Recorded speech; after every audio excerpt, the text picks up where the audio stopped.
Hi there YouTube, XtremeTrainz here. So as you may have seen on the community tab, and you probably have seen on the Thomas world of internet, there's a lot of hype about the special gold 80th anniversary of the Railway Series Thomas Minis for 2025. Curiously, we've already got them landed here in Australia, but it is wave 1, which doesn't include the special gold Thomas. But it does include re-releases of a lot of characters, and as you know, I'm not a big fan of collecting re-releases, but there's a big change that's occurred to Thomas Minis this year, and that is actually a change to the chassis, which I only found out when I was looking closely on the wiki about this, which is designed to make it compatible with the motorized track. So we finally have a track system that is working for all types of Thomas merchandise that are on the market at the moment. So, what did I do? I went out and bought the entire of Series 1, notwithstanding it's full of repeats, to collect these new versions of Thomas Minis. So what we're going to do in this video is take a look at those, do some comparisons to the existing Minis, and also test out the cross-compatibility that is advertised. So, it's a lot to get through. What are we waiting for?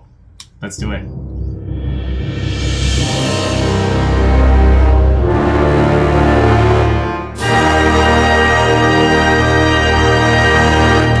Let's have a quick look at the packaging of these minis.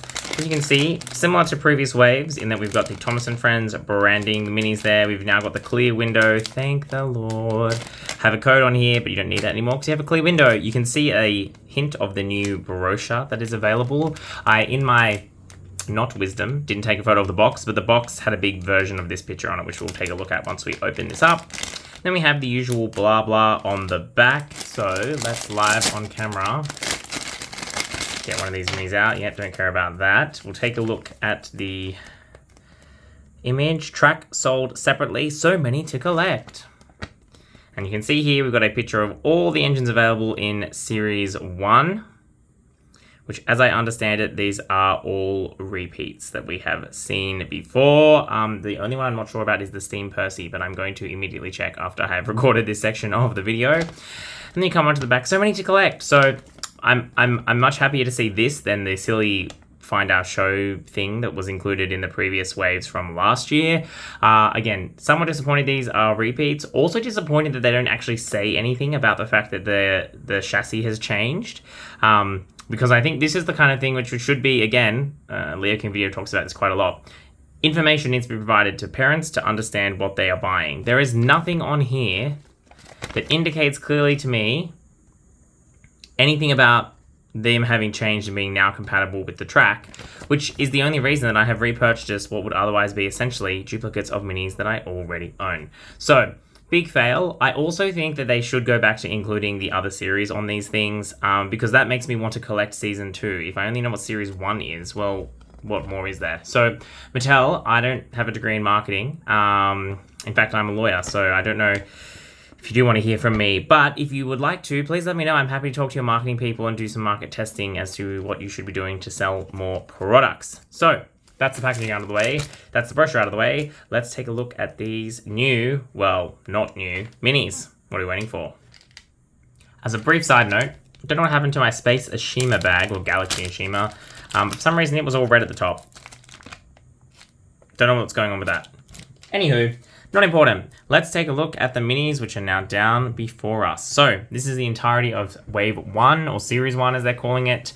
Again, confusing, they don't differentiate between different series of different years anymore, but that's okay. You can see here we've got 12 little minis, and again, all of them are repeats to different extents. So, you may not have noticed immediately, but the biggest change that has come from these brand new minis, which to me was not clear from any of the photos that we'd seen of the new minis, is the change to the chassis. So if you have a look at the bottom, you can see now, and for comparison here is one from this year's wave, the slot in the middle, which was used for those very short-lived and not very good playsets.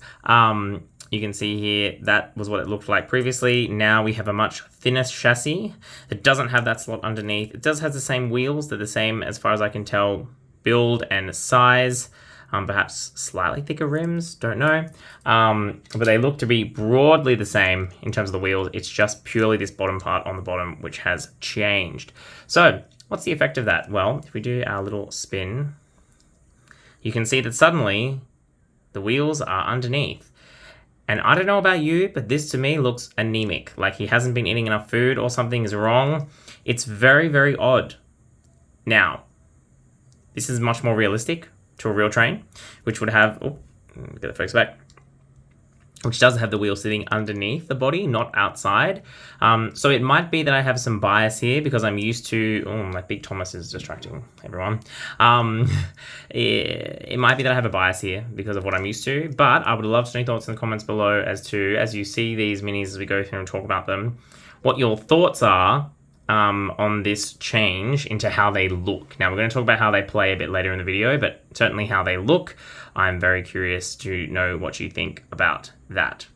So anyway, this is a what is now the Classics Thomas. It's got the rivet detail, again the faces, which have just been getting weirder and weirder and weirder. In my view, they've been going lower and lower quality. So let's just do a comparison here. This one, you got the proper grey face with the smiley. This one is like a weird white. Like the faces feel like they have, to some extent, given up, I think, compared to one of these earlier ones, which even is, again, still with that new design, but I just think these older faces are better. So that's, we've got Thomas here. He's a classic Thomas. Not much more to say about that. This is the Steam Percy. They put him in the classics section of the book for the character book. From review, this one is new, being available individually. I understand it was available as part of those launches, which I reviewed some of back in the day when they came out, almost 8 years ago. And again, we've got the slim line chassis like that. Again, Percy's face off center. But yes, otherwise you can see very similar to what we've come to expect from Percy. We've also got a classic Harold in this series. Again, Harold's one of those weird ones where I love the fact that he's got the spinning propeller, but it makes no sense for him to be a mini, but here we are. And again, you can see we've got the thinner chassis with the grey wheels. We have a Flynn here. Again, classics Flynn.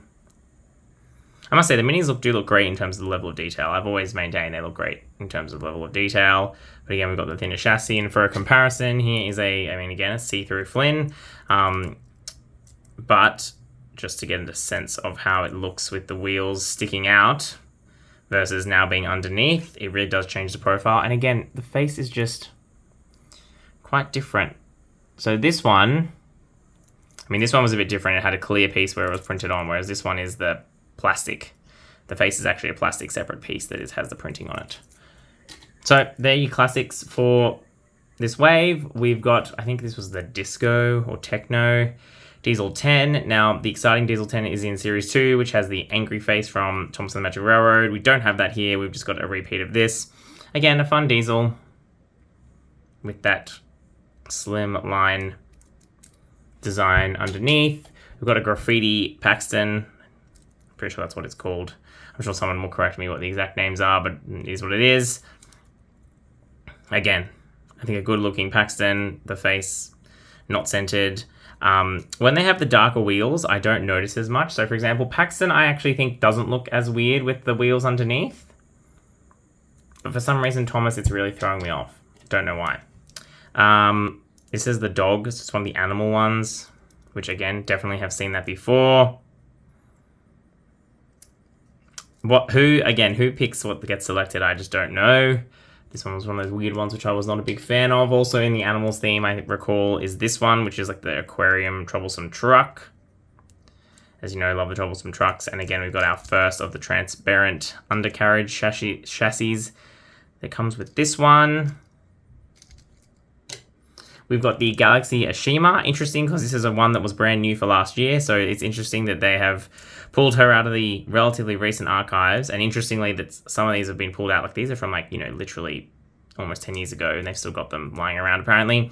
Again, I really liked this one at the time, and I still like it now. And you can see we've got a glitter version of the chassis underneath there.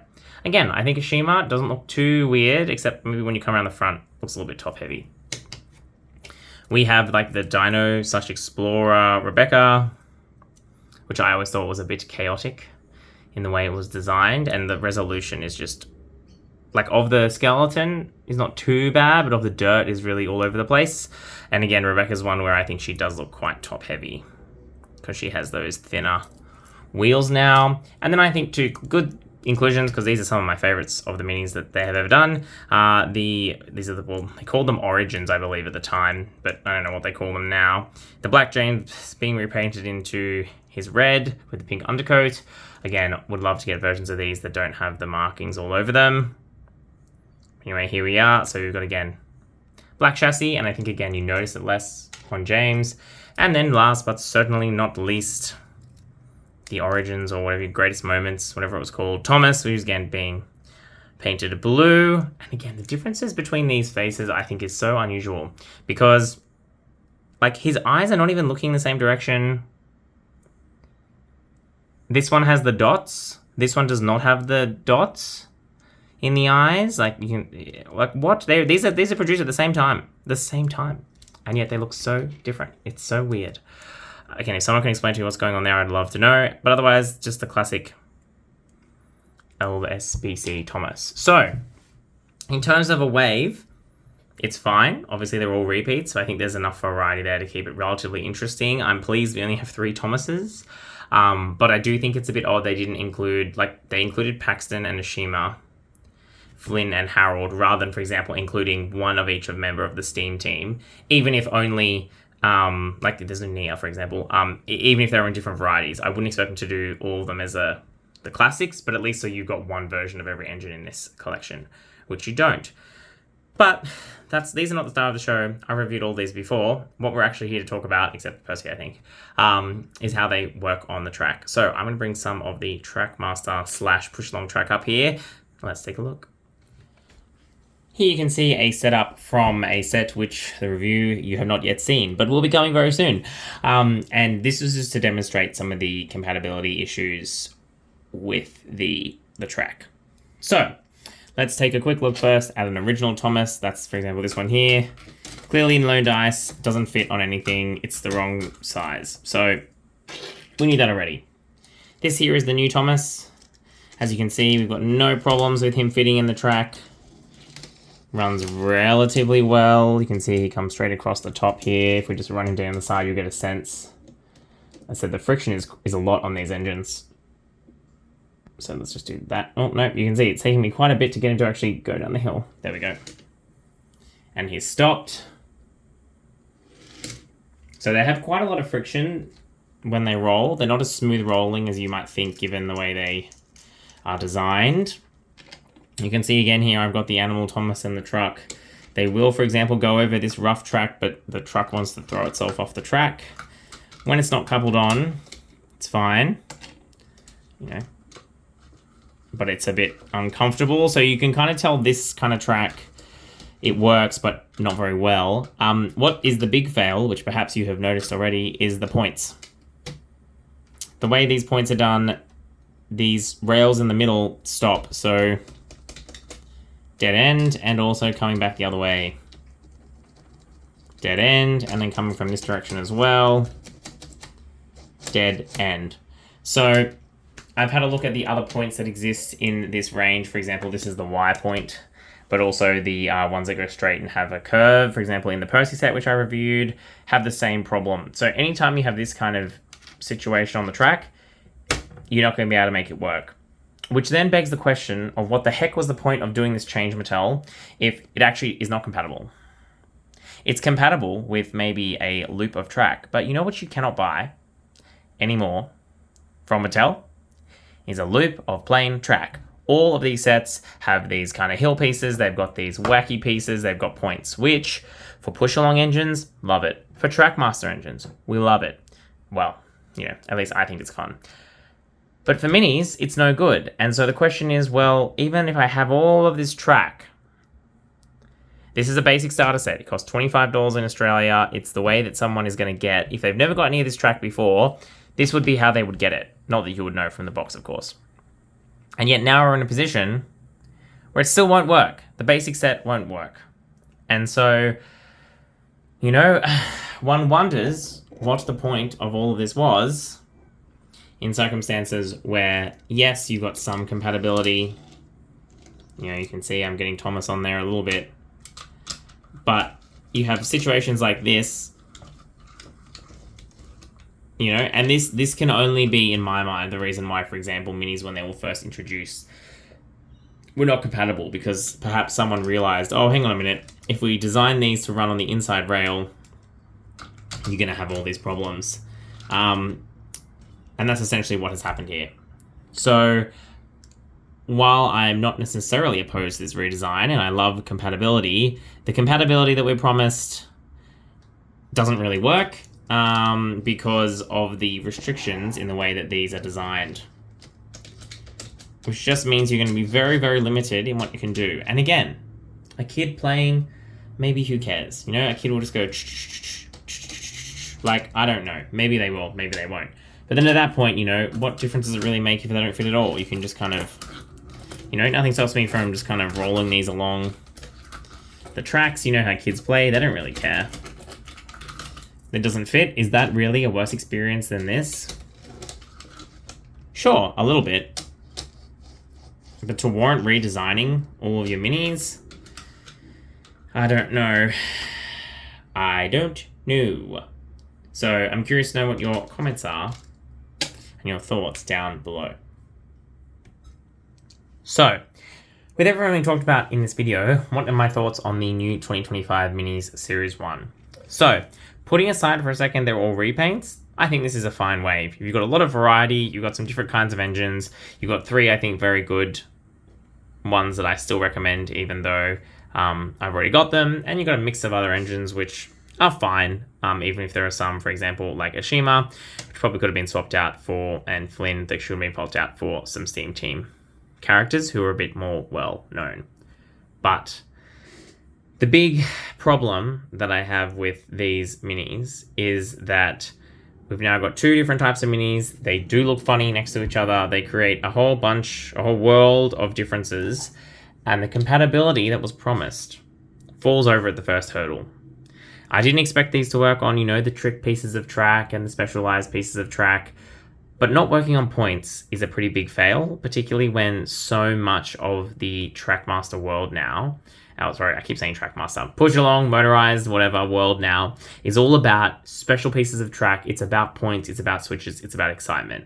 It's not just about loops of track that we used to have when I was a kid back in the 90s and the 2000s. So, given the product portfolio that Mattel has created, it is insane to me that these do not work on the tracks that this redesign was supposed to make them work on. Well, what was the point of this? You know, did no one think? Did no one test? I don't understand. So that to me is annoying. And the reason it's annoying is because, for example, we are getting some more classic minis.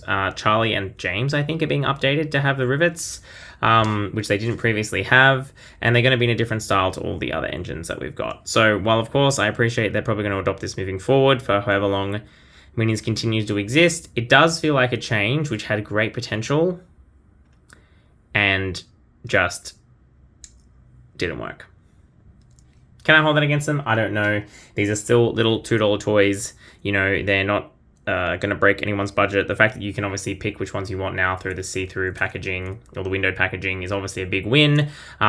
So, you know, while I still love to collect my minis, every time I get them out, I realize how much I love them. I think they're so much fun. They're such a great concept. But as I previously talked about in several other videos, I think there's been a missed opportunity with rolling stock for minis in the way that they have approached it. There's really only Annie and Clarabelle and the few troublesome trucks. I think the track system I already talked about was something which was a lost opportunity for minis. They really didn't. They tried like 3 different sets that had the little slots in them. They made them roller coasters. They didn't make them trains, which was silly. And now they've said, oh, we're going to try and make them trains, and then still make them not compatible with the track that they're supposed to run with. So it just feels like missed opportunities abound with minis, and it would be nice if Mattel could sort that out. But it's obviously my thoughts. I'm very curious to know what your thoughts. I will definitely be picking up Series 2 if I can find it, and I'll be picking up probably several copies of that Gold Thomas. Very excited to see how that turns out. But otherwise, thank you very much for watching this long video. That's all we've got time for. This is XtremeTrainz.